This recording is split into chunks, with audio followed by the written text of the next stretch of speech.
What's up, YouTube world? It's your boy J Dub, the number one comment on YouTube, and I'm back with another review. Today, I will be reviewing. What am I reviewing? I'm reviewing The Best Man, the final chapters. This is season 1, episode 4. Please do a season 2. But before we get started, for those who are new to my channel, I do reviews on reality shows. I don't do every scene by scene. I try to pick up the most important details and maybe pick up some details you may have not noticed. And as I told you, I'm YouTube's number one commenter, and I'm asking that you get down in the comments and let's go back and forth about all this stuff. And because it's a new year, we're doing something new with the Dub fam. I ask when you come in, go ahead and hit that like button so we can push this content out. But the comments are just as important, so please feel free. This is the channel to do it. So let's go ahead and get to the episode. The episode starts out with Lance, and he's making a comeback to professional football because Jordan told him to seek out his passion, and he has a lot of critics in that area. As far as sportscasters, because it's highly unlikely that a man like late in his 40s can play professional football in any capacity. It hasn't happened in nobody. I'm trying to think anybody. It's people that are close, like Tom Brady, but nobody. Anyway, so we finally get to take a glimpse into the lives of Lance's children. Well, I'm gonna say child at this point because he's got 4 kids, but you never really see him. So we're taking a look at LJ, and LJ is Lance's oldest son, and he's an intern for Jordan at her company, and you can tell LJ has something up his sleeve. He gets nervous around his father. He even told his father, like, just don't walk in his room and knock. I'm thinking Lance is old school, like I can walk anywhere I want to. But Lance is the progressive parent. Say, hey, I'll give you some slack. You want your privacy. You're growing up to be a man or whatever. But he's nervous because he's hiding a secret from his father, and they show a glimpse of a woman's boot, so I can pretty much guess what that his secret is. But let's go on over to Q and Merch. Q and Merch are having brunch with their daughters, and um, again, before I can't brush over, somebody gotta say it. Like when I think of Q, I have to say how bothered I am that Shelby has not told this man in what 10 years, even though we move forward in time, that they have a daughter. But now their daughter's like 15, 16 years old, and if he's not complaining about it, why should I? But it bothers me that somebody could do that. Like life is short. Who knows how long you have, and to knowingly steal time away from somebody's child, you wouldn't want nobody to do that to you. But I'm gonna let it go for now. And you know, Merch and Q, they're discussing, what they should be discussing, they middle age problems. So Q is complaining that he's actually oversexed by Shelby because like Shelby doesn't work as much as she do. Like she retired from the Real Housewives, and she's all over him. And and as far as Merch, he it's just the opposite for him. His wife Candace is working more and not giving him none at all. But Q has, I guess, a double problem. Not only he's oversexed, he's having trouble performing, and just as he's talking about it, look who's here, Shelby. She's interrupting their brunch. They doing like role playing, so she meeting them at the hotel, and Q ain't really happy to see her. He like, yeah, is it 1:30 already? And ask Merch, does he have a blue pill? But Merch, he's all out because he don't need them. Not because he don't need to use one, is because he ain't get none from Candace. But that's how it go. Those are things that can come up in a marriage, especially one has been a long term or people are middle age.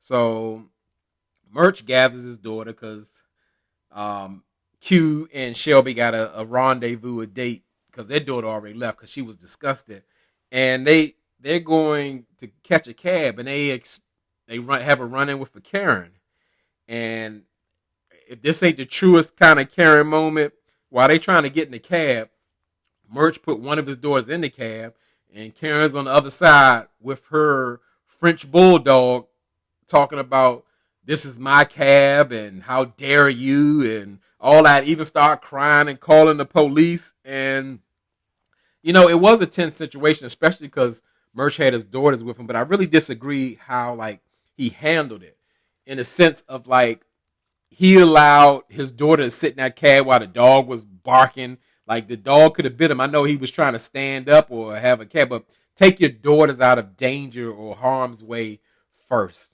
before you do all that, and however you're going to handle Karen. But everybody has a different way of doing it, and that is a sticky situation because like it could have went left real quick because Karen was like she was a victim. Like Merch was almost attacking her or yelling at her, or getting aggressive, and the police took her side. And it's like the crazy thing, we're looking at entertainment, but it's truly a reality, especially for black men. Like we walk out the house and we can get into the wrong decision or make the wrong decision, and we might not make it home, whether we're arrested, shot, hurt, or killed. It's a real thing. And a lot of people don't realize, I guess, who aren't black men, that we walk around every day, because it's like it's safer just like to stay in the house at this point because it gets crazy. Yeah, you got to live your life, but it ain't no joke out there. It's no joke. But let's move on to Jordan. Jordan having like what Jordan's always dealing with. She has a dysfunctional love life. She has an ex who's kind of popped up back in her life. She didn't ask for this, and there's a guy who I guess broke her heart in the past, and she doesn't really trust. And for real, the way it looks is like, I don't know how long her and the ex were together, but he pretty much knows her schedule better than she does. And it's almost like creepy and stalkerish. He knows that she doesn't do Peloton on Tuesday, so she got an extra 36 minutes to do, to have breakfast with him. Like, I guess he called himself being romantic.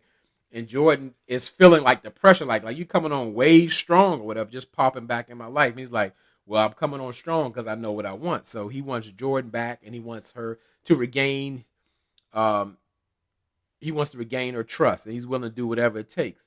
So we see Candace and Robin, they're out for a walk, and they're taking a walk. They're going to, I guess, like a farmer's market outside. And, excuse me.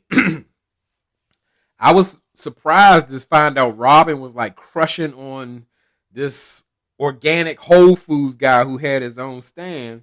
And I'm thinking, like, you talk about a midlife crisis, because I mean, a lot of times men go through it, and it's a real thing. But she's definitely going through it. She's crushing on this young guy, and like I said, it could be common when like people in marriage. Some people they're taking their partner for granted. They may be growing apart. They want different things, and they kind of focusing on somebody else when they should be trying to repair their marriage, or if they're so unhappy, get a divorce. But she damn near having an affair with this guy, and I don't like it. It's just we don't see Harper. I guess he's out of town or whatever. But I guess Robin doesn't realize the grass isn't always greener on the other side. But hey, we gotta let her, I guess, have her fun, because she looked like she having fun with Candace, like letting her know, like, oh yeah, I want his mushrooms are meaty and tasty and all that kind of stuff. His produce, so she having fun with it, but it can be dangerous. And Candace pretty much told her, like, hey, don't go too deep with him. You talking to him so much, getting involved in his energy and taking all that all in. You got to be careful. And she's right. Before next thing you know, she gonna be in a full blown affair with this guy. So we go back to Lance. He's at football practice, and he's with Merchant Q, and Merch is telling the guys about his experience with a Karen, and Q's giving him terrible advice, talking about he would have choked Karen and all that. He trying to get Merch locked up and get him shot in front of his kids and all that kind of stuff. But even Lance had a story where he was saying the neighbor called the police on her, and he was living there for 15 years or whatever, but then wanted an autograph, but he gave it to her just to keep the peace or whatever.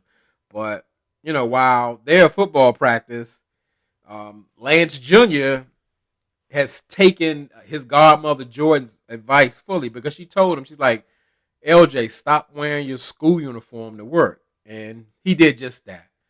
LJ came all the way out. Be careful what you ask for. LJ got on lashes. He got a purse.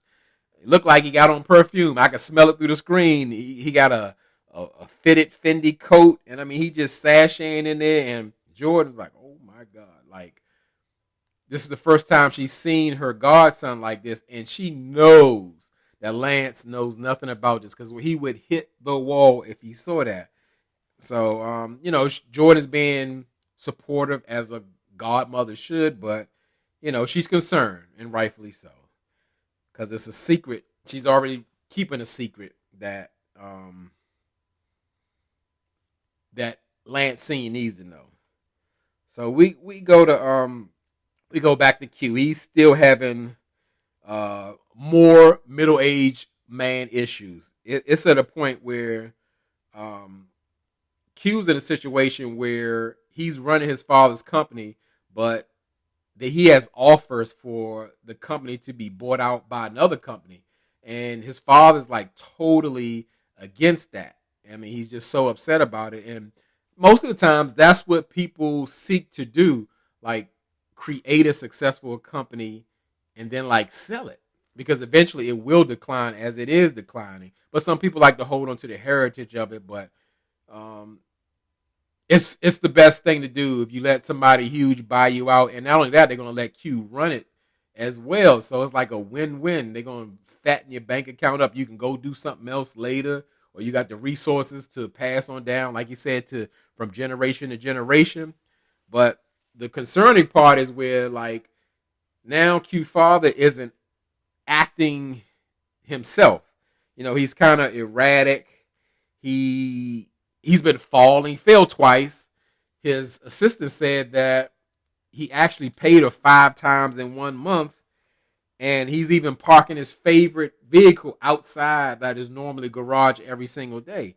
And why I said like that's a middle-age problem, in the cycle of life, if your parents live long enough, you almost have to turn into the parent to your parent. You have to parent your parent, because their health may start to decline, and you got to take care of them as they took care of you. But it's a little more difficult when you have an adult, especially if they're stubborn or they're resistant. And the assistant just let Q know out of concern, but she should have kept that she got paid 5 times, because she wanted to keep it as a bonus. I don't blame her. But like Q's father just like belligerent. He's just beefing. He don't want to see Q. But when Q and Shelby go over there, they find his father like is living just in the worst way. Like, it's almost like he's searching through everything in his house. It's scattered mess everywhere, like he's trying to look for something. Maybe it has something to do with dementia or his memory or some sorts. But, Q is extremely bothered by this. And, like, he's not worried about the hotel business at this point. He's worried about his father's health, because this is like a telltale sign. He knows this is not how his father would normally live. And, yeah, that's a tough situation, because a lot of people go through that if you're fortunate enough to have your parents in old age, but sometimes their health declines, and you got to kind of pick up the pieces and kind of navigate through that. So, we talked about Lance coming back in football, which is, like I said, nearly impossible. And he really got his wake-up call. One of his co-workers or his teammates rang his bell, and I thought he was hurt, like down for good, but he kind of like, he got to understand, like, hey, this is like a young man's game. I don't really need to be doing this, because he was getting put out. However, his old coach, or his current coach, because he's done pretty much after that hit, he's retired, offered him an assistant coach job where he can still be involved with his passion, but not out on the field. And that's the thing. Like I said, all these middle-aged married couples, they just trying to find themselves. And the episode pretty much ends with like Murch, because he's having the issues where like he feels like he doesn't know where he fits in. He's just trying to be a helpful husband, a good father, and all that stuff. But he's he's lost his identity. And then now we see Merch looking at the MMA, the mixed martial arts fighting, and he thinks that's something he really wants to get into now.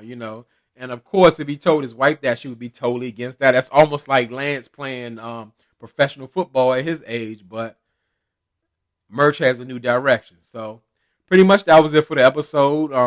Didn't get much of Harper, but drop down in the comments. Let me know what you think. Something you want to add, something I missed. And as I tell y'all could be anywhere in this YouTube world, but you're here with me. I really appreciate that, and I really mean it. I will be reviewing Married at First Sight. They said the episodes are like an hour and 30 minutes, so I don't know exactly what day that'll become. I'll be putting a review out, but I'll definitely put episode 5 for Best Man final chapters tomorrow. Peace.